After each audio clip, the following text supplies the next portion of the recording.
말씀입니다. 5절에서 13절까지 말씀 교독해서 읽도록 하겠습니다. 그때에 경건한 유대인들이 천하 각국으로부터 와서 예루살렘에 머물러 있더니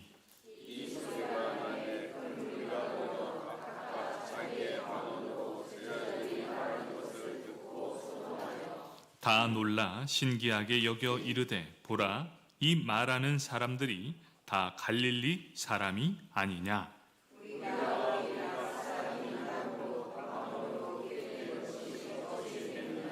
우리는 바데인과 메데인과 엘람인과 또 메소포타미아, 유대와 갑바도기아, 본도와 아시아,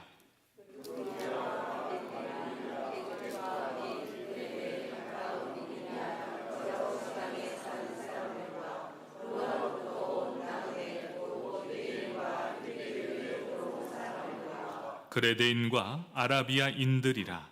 우리가 다 우리의 각 언어로 하나님의 큰 일을 말함을 듣는도다 하고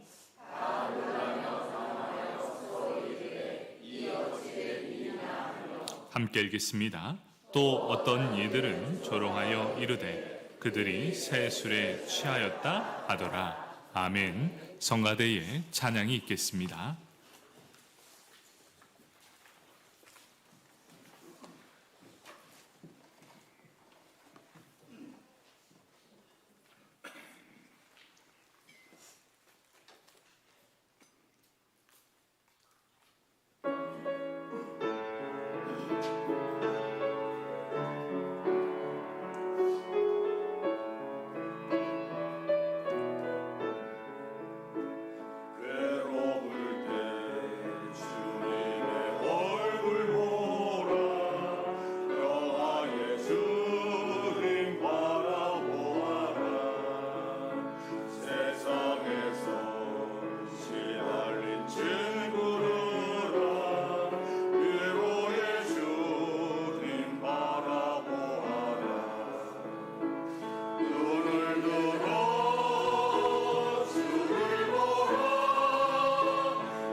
아멘. 우리의 찬양을 받으실 하나님께 박수로 영광 올려드리겠습니다. 감사합니다. 우리 함께 사도행전 2장 5절에서 13절까지 말씀을 읽었습니다. 거룩한 충격이라는 말씀을 가지고 함께 은혜를 나누도록 하겠습니다. 우리 말씀을 듣기 전 옆 사람 바라보며 이렇게 인사하겠습니다. 당신이 아름답게 보입니다.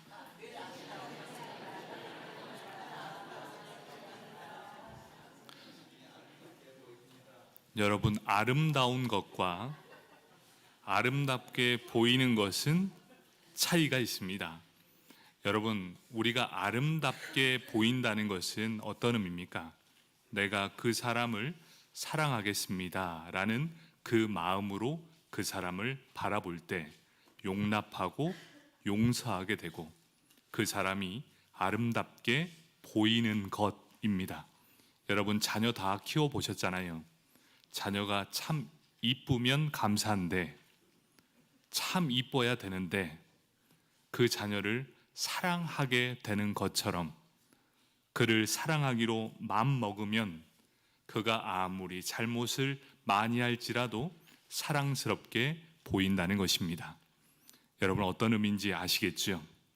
여러분은 아름다운 것보다 아름답게 보이는 것이 훨씬 더 은혜가 되는 것이지요.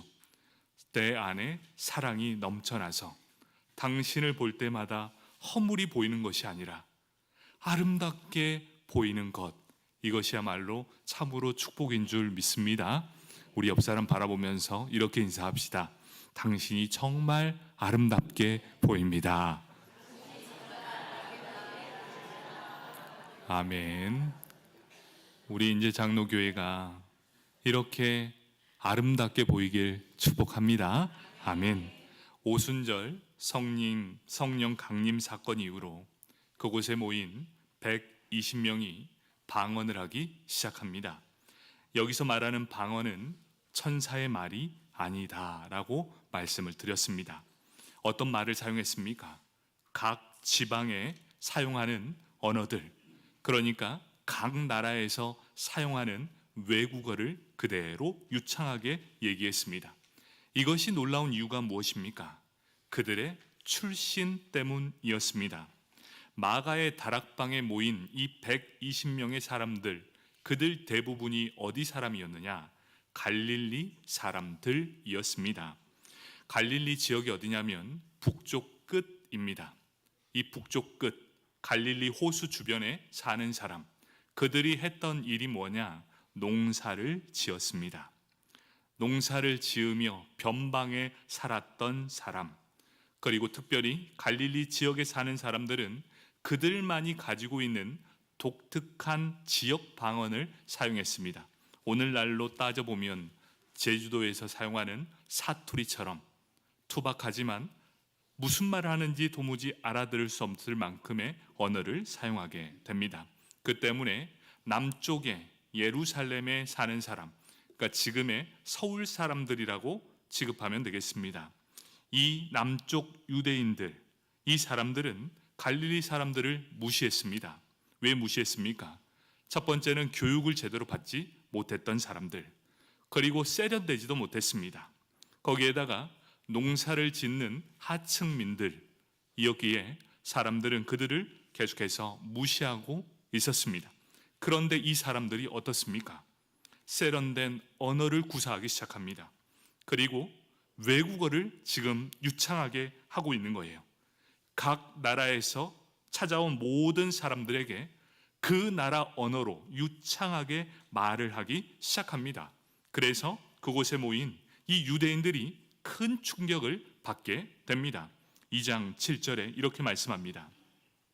다 놀라 신기하게 여겨 이르되 보라, 이 말하는 사람들이 다 갈릴리 사람이 아니냐, 이렇게 말씀하고 있죠. 오늘의 말씀은 바로 여기서부터 시작하게 됩니다. 첫 번째, 성령 충만을 목격한 사람들의 반응입니다. 2장 5절에 이렇게 말씀합니다. 그때에 경건한 유대인들이 천하 각국으로부터 와서 예루살렘에 머물러 있더니 라고 말씀합니다. 그때는 언제입니까? 성령의 강림이 있었던 오순절날입니다. 경건한 유대인들은 유대인의 명절인 오순절을 지키기 위해 천하 각국으로부터 예루살렘으로 모여들었습니다. 그런데 그때 놀라운 일이 발생하게 됩니다. 갈릴리 출신 제자들과 그곳에 모인 120명의 사람들이 자신이 사는 곳 외국어를 능숙하게 말하고 복음을 그들에게 전하게 됩니다. 이것을 보고 6절에 뭐라 하느냐? 소동하였다, 이렇게 말씀하고 있습니다.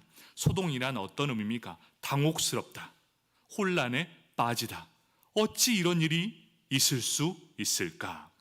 이 상황을 생각해 보면 이렇습니다.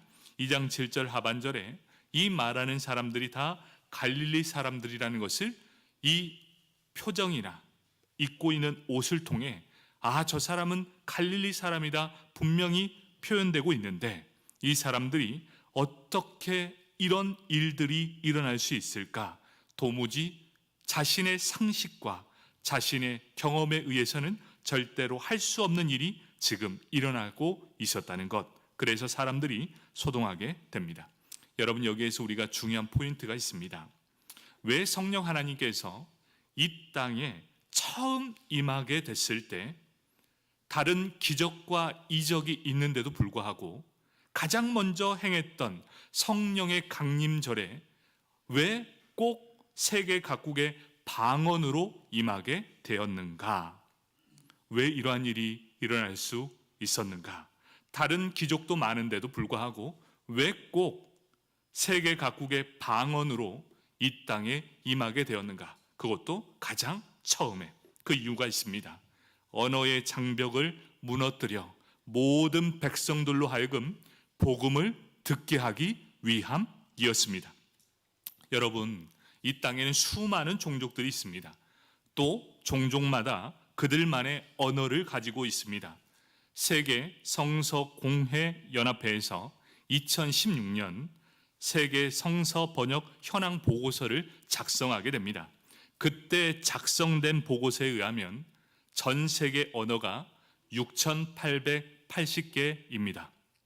놀랍지도 않죠? 여러분, 이건 정말 놀라운 일입니다. 7,000개의 언어가 있는데 이 중에 성경이 있는 언어가 몇 개나 될 것 같습니까? 너무나 적다는 거예요. 여러분, 그런데 우리나라가 이렇게 성경이 번역이 되고 이 땅에 복음이 전파되는 건 기적 중에 기적이라는 사실입니다.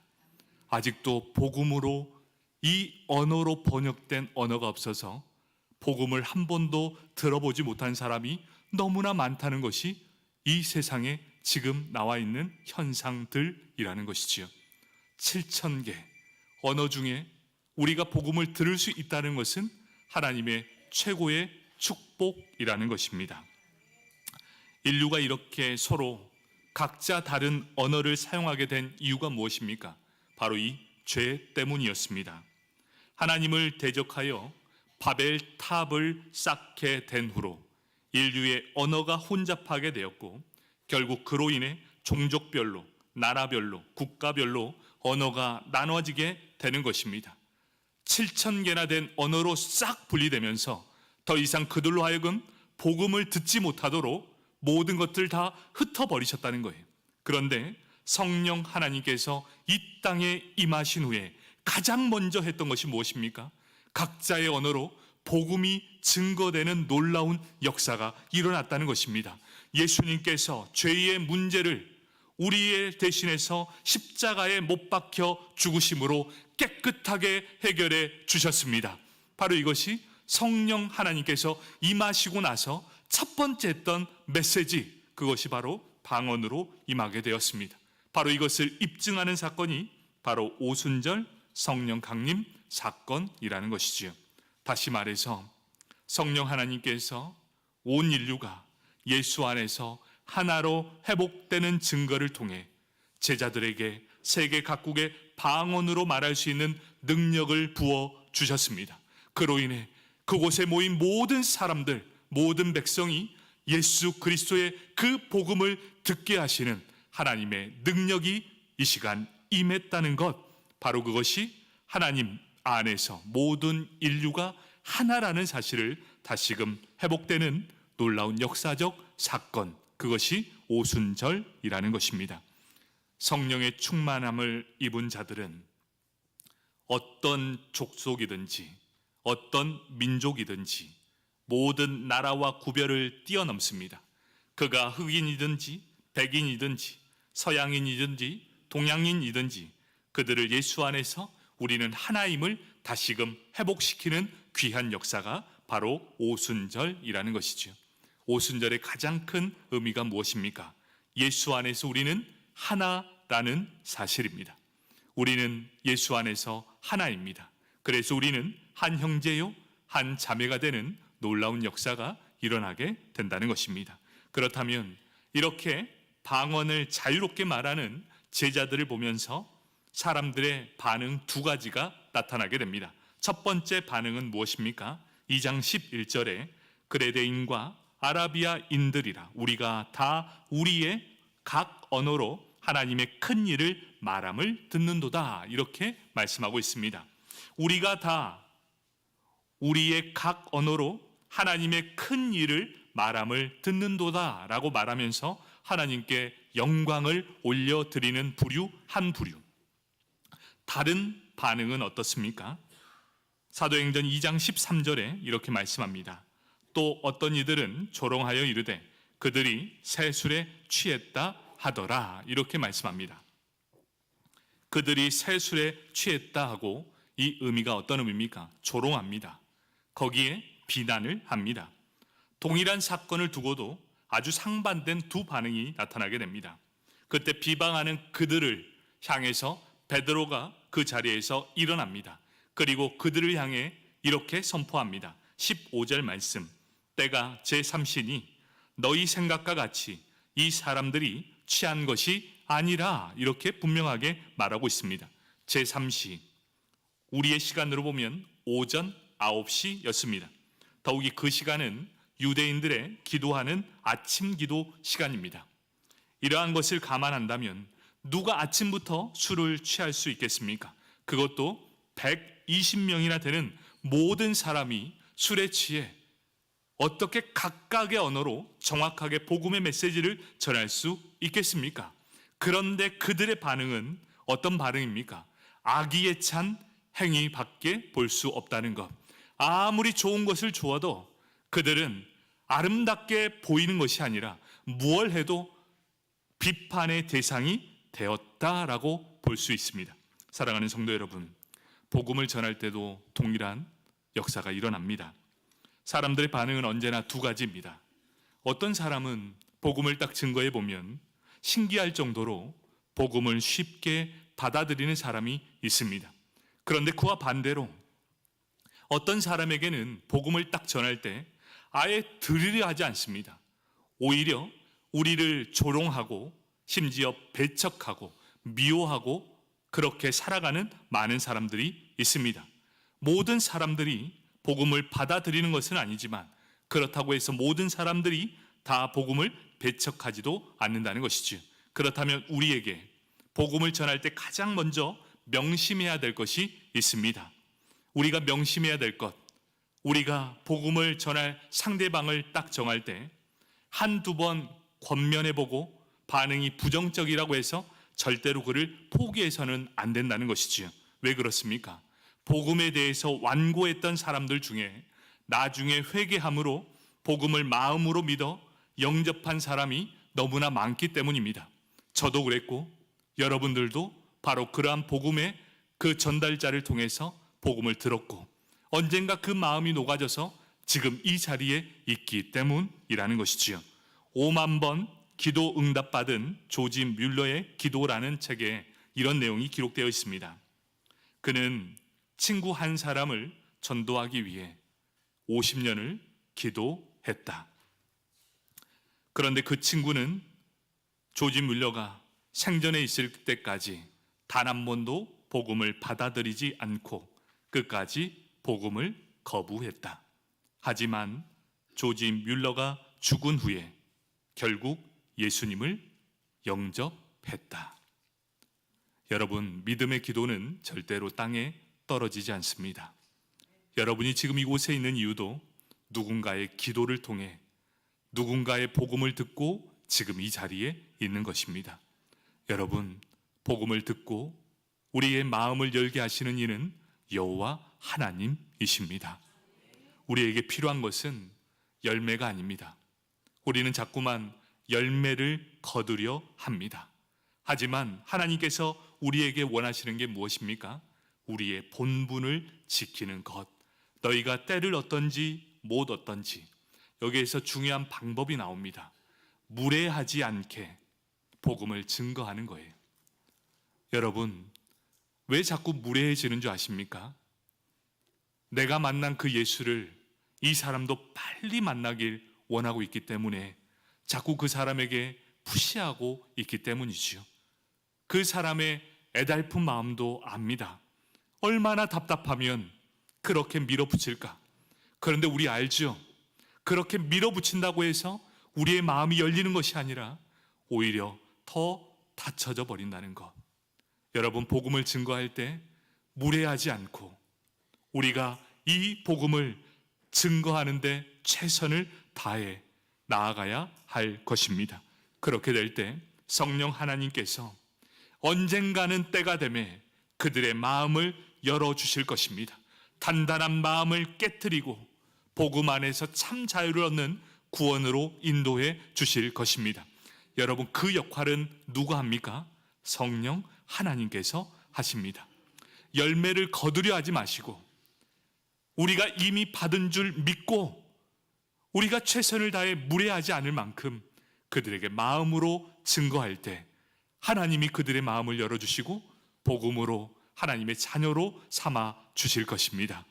바로 그것이 우리를 살게 했습니다. 우리 세 번째 살펴볼 말씀은 오늘 이 말씀을 하나님의 관점으로 살펴보려고 합니다. 5절 말씀을 볼까요? 그때에 경건한 유대인들이 천하 각국으로부터 와서 예루살렘에 머물러 있더니, 여기서 말하는 이 경건한 유대인들은 어떤 사람입니까? 구약 성경에서 기록된 하나님의 말씀을 전심으로 믿었던 사람, 그리고 그 말씀을 믿음으로 헌신적으로 섬기며 살았던 사람, 그 사람에게 우리는 경건한 유대인들이라고 말합니다. 그렇기 때문에 천하 각국에 흩어져 있었습니다. 그러면서 하나님의 명령이 있었습니다.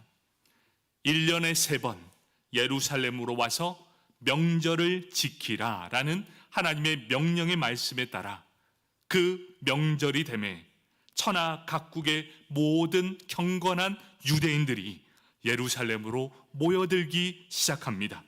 하나님께서 말씀에 순종하여 천하 각국에서 오순절을 지키러 모인 예루살렘에 모인 경건한 유대인들에게 성령의 역사를 보여주시며 복음을 듣고 영원한 생명을 얻을 기회를 허락해 주셨다는 것입니다. 이 말씀이 어떤 의미입니까? 그들에게 구원을 받을 수 있는 기회를 주셨다라는 것입니다. 왜 그들에게 구원받을 기회가 있게 되었습니까? 그들은 비록 예수님을 알지 못했습니다. 복음이 무엇인지도 알지 못했습니다. 하지만 그들은 평소 하나님의 말씀에 헌신적이고 순종하는 삶을 살았기에 그들에게 이러한 좋은 기회가 허락되게 되었습니다. 여러분, 마가의 다락방에 모인 120명이 성령의 세례를 받은 이유가 무엇입니까? 그저 내 할 일 하면서 받았던 사람 단 한 사람도 없습니다.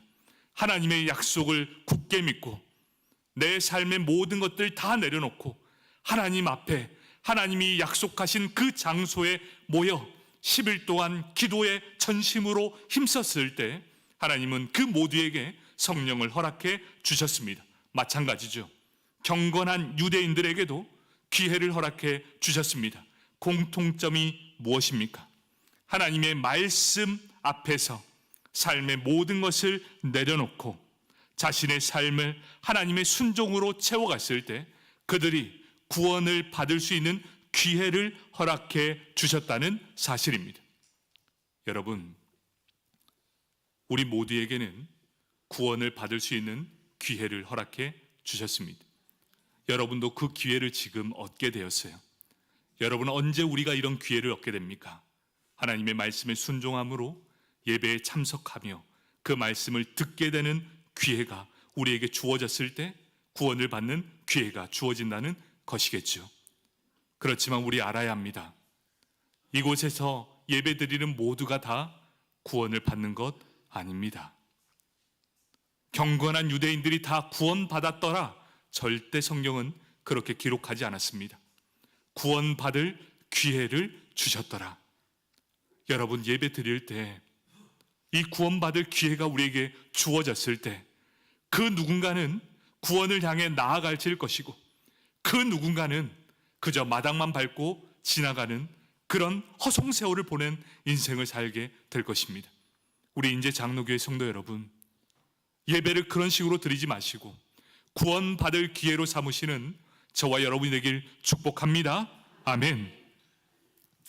사도행전 2장 12절 말씀, 다 놀라며 당황하여 서로 이르되 이 어찌된 일이냐 하며,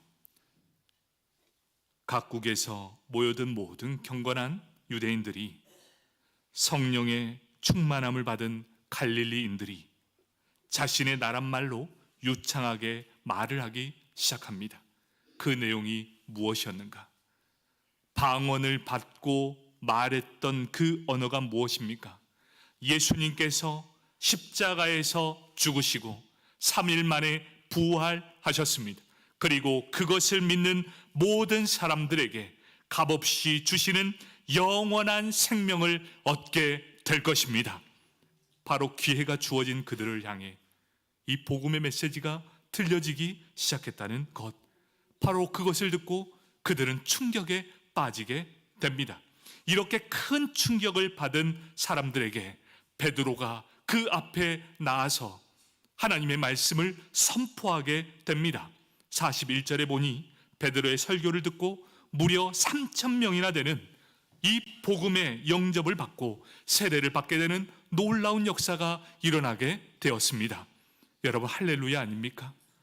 복음의 기회를 받았고 그곳에서 3,000명이나 되는 사람이 구원을 얻게 되었다. 얼마나 귀한 은혜입니까?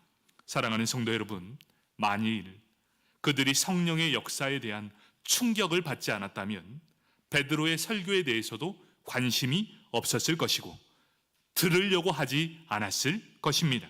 하지만 그들이 하나님의 말씀에 관심을 보였던 이유는 자신이 가졌던 경험, 자신이 가졌던 상식을 초월한 성령의 역사를 보고 마음이 움직이게 되고 베드로의 설교에 귀를 기울이게 되었다는 것이지요. 성령님께서 제자들을 통해서 그곳에 모인 모든 사람들에게 거룩한 충격을 주신 것이죠. 이것이 바로 우리는 기적이라고 합니다. 하나님의 열심이 경건한 유대인으로 하여금 구원을 받을 수 있도록 거룩한 충격을 보여주셨습니다. 그리고 그 충격으로 그들은 마음을 열게 하셨고 믿음으로 구원을 받게 하셨습니다. 말씀을 정리하도록 하겠습니다. 예수님께서 제자들을 향해 성령이 임하면 권능을 받게 될 것이다, 이렇게 말씀해 주셨습니다. 예수님을 믿는 성도들은 세상 사람들에게도 놀라움과 충격을 줄 수 있는 큰 권능의 일을 다 가지고 있습니다. 자, 그렇다면 이 세상을 향해 권능의 일, 그것도 큰 권능의 일을 행하면서 거룩한 충격을 줄 수 있는 일이 무엇일까요? 방언을 하고 예언을 하고 병든 자를 일으키며 성령의 역사를 일으킵니다. 그런데 우리가 분명히 알아야 합니다. 성령의 역사만으로는 큰 권능을 행하는 것이 아닙니다. 왜 그런 줄 아십니까? 성령의 역사는 물 펌프의 마중물과 같기 때문입니다. 표적과 기적을 보면 우리는 이렇게 이야기합니다. 이야, 신기하다. 나도 그렇게 되었으면 좋겠다. 야, 참 대단하다. 야, 뭔가 있긴 있어. 그래, 저 사람 보니까 뭔가 있긴 있는 것 같아. 잠시 놀랄 뿐이지 마음의 문은 절대로 열지 않습니다. 예수님께서 표적을 가장 많이 행했던 곳이 어디냐? 고라신과 벳세다였습니다. 예수님께서 모든 기적을 그곳에서 쏟아 부었습니다. 그러면 성경에서 이렇게 기록해야 합니다. 고라신과 벳세다에 많은 믿음의 사람들이 넘쳐났더라, 이렇게 기록되어야만 했습니다. 그런데 성경은 무엇이라 기록하고 있습니까? 그곳 사람들이 가장 완악하여졌고 예수님을 배반하고 배척하였더라 라고 기록하고 있습니다. 여러분, 이것이 무엇을 의미할까요? 기적으로는 절대로 그 사람의 마음을 변화시킬 수도 없고 복음의 능력이 일어나지 않는다, 이렇게 말씀하고 있습니다. 그렇다면 세상 사람들의 영혼에 거룩한 충격을 주는 일이 무엇이겠습니까? 바로 사랑과 의와 선을 행하는 것이라는 것입니다. 예수님께서 공생의 기간 동안 기적을 일으키시는 것보다 더 중점적으로 했던 일이 무엇인 줄 아십니까? 예수님이 기적을 일으킵니다. 왜 일으키십니까? 그 사람들에게 관심을 갖기 위해 놀라운 기적을 행하십니다. 그 이후에 했던 것이 무엇입니까? 사랑과 의와 선으로 그들의 마음에 예수 그리스도를 품게 하셨다는 것입니다. 기적은 사람들을 관심을 끄는 도구, 그리고 기적을 통해 모든 사람들에게 전할 수 있도록 그들의 마음을 여는 도구가 되었다는 것이죠. 그 안에 진짜 복음은 사랑과 의와 선으로 그들에게 복음의 핵심을 쏟아 부었다는 사실입니다. 그렇다면 우리 믿음의 사람들에게 있어 세상 사람들로 하여금 거룩한 충격을 주게 하는 것이 무엇인가? 그 첫 번째, 세상 사람들은 자신에게 해를 끼치는 사람들에게 복수를 합니다. 이에는 이, 눈에는 눈, 나를 아프게 했으니 너는 더 아파봐라, 이렇게 대적하며 일어나는 것이 세상 사람들의 방식입니다. 그런데 예수님은 어떻습니까? 예수님은 오른쪽 뺨을 맞으면 왼쪽 뺨을 대어라. 그러면 우리 성도는 어떻게 해야 합니까? 나를 죽일 듯한 원수까지도 사랑하는 모습을 보인다면 그들은 우리를 통해 이렇게 얘기할 것입니다. 도대체 무엇 때문에 당신은 이렇게까지 하십니까? 세상 사람들과 전혀 다를 것이 없을 때 어찌 우리가 그들을 통해 거룩한 충격을 줄 수 있겠습니까? 우리는 성도입니다. 달라야 하지 않겠습니까? 바로 이것이 거룩한 충격을 주는 첫 번째 방식, 사랑으로 품어주는 것입니다. 두 번째는 무엇입니까? 세상 사람들은 자신의 이익과 안전을 위해서라면 언제든지 사람을 배신하고 배반합니다. 거짓말합니다. 위법한 일을 자신의 마음대로 불법의 종으로 살아가게 됩니다. 그러면 우리 성도는 어떻게 해야 합니까? 우리 성도가 살아가는 방식은 무엇입니까? 내가 손해를 볼지라도 법을 지키고 의를 행하는 모습을 보여야 한다는 것이지요. 예수님은 단 한 번도 불법이나 편법을 사용하지 않았습니다. 그 모든 일을 묵묵히 감당하게 되었습니다. 성도도 마찬가지 아니올까요? 내 삶에 피해가 되고 내 삶에 손해가 있을지라도 주님 앞에 진실함으로 나아간다면 모든 세상 사람들로 하여금 그들에게 거룩한 충격으로 다가가게 된다는 것이죠. 바로 그것이 의로운 삶의 표본입니다. 세 번째는 무엇입니까? 세상 사람들은 자신을 사랑하고 자기 가족이 우선순위입니다. 그런데 우리 믿음의 사람들은 달라야 하지 않겠습니까? 경건한 유대인들, 그리고 마가의 다락방에 모인 120명, 자신의 삶이 없었을까요? 자신의 삶의 우선순위가 한 번도 없었을까요? 그들은 1년에 3번을 지키러 올라오는 그들에게 자신의 인생의 계획들이 없었을까요? 왜 사람들이 그들에게서 거룩한 충격을 받습니까?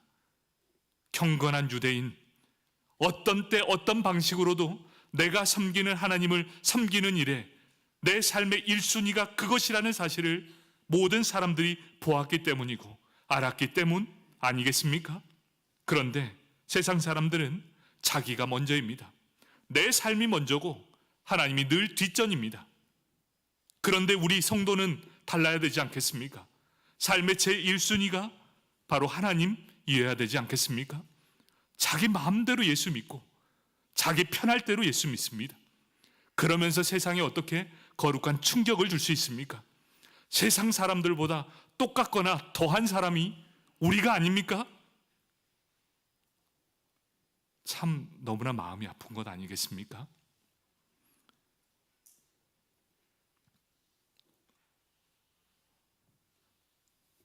세상 사람들과 똑같은 삶을 살아갈 때 절대로 그들에게 거룩한 충격을 주지 못하게 될 것입니다.